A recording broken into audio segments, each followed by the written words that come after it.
Hello everyone and welcome back to my channel. In today's episode, I'm going to introduce you all to my new car and bring you up to date on my projects. In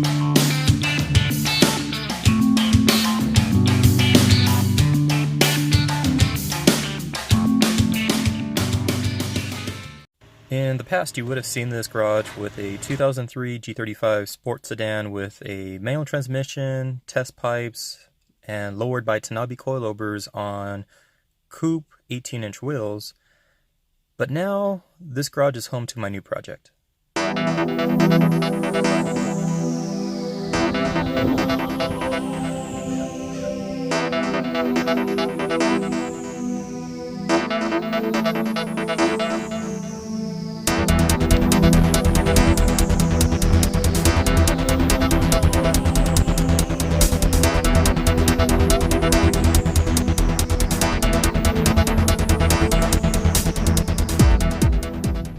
Yes, it is another G35, but with 2 less doors and 1 sexy rear end.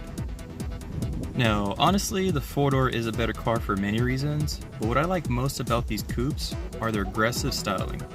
With aggressive yet smooth lines and a wide rear end, I dreamed about having one of these back in 2004. This one here is a 2005 equipped with the famous CD009 transmission, which is known for its strength and ability to handle crazy amounts of horsepower. Another benefit of having a 2005 with a manual transmission is an introduction of VTEC. Just kidding. But this VQ35 now has variable valve timing on both intake and exhaust sides, which brings the horsepower from 260 to nearly 300. And a redline of 6,500 to 7,000. But unfortunately, we cannot say everything has been improved on this VQ35DE rev-up engine.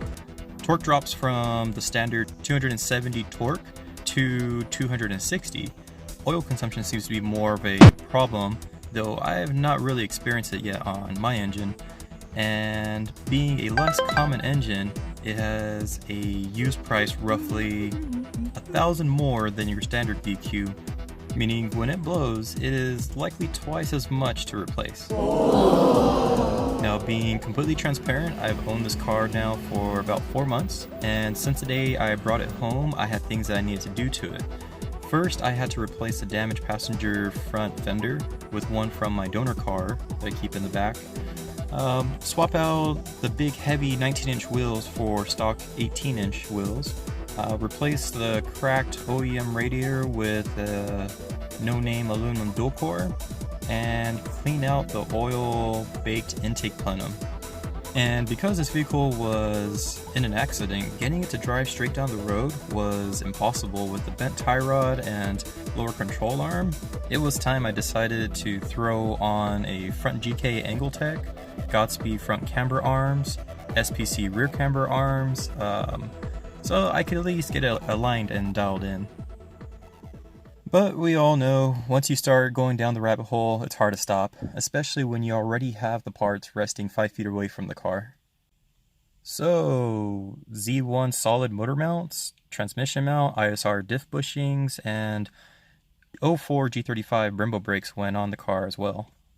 Feeling now that I was only a welded diff and a hydraulic e-brake away from having a well-suited drift car, I searched the classifieds and found them.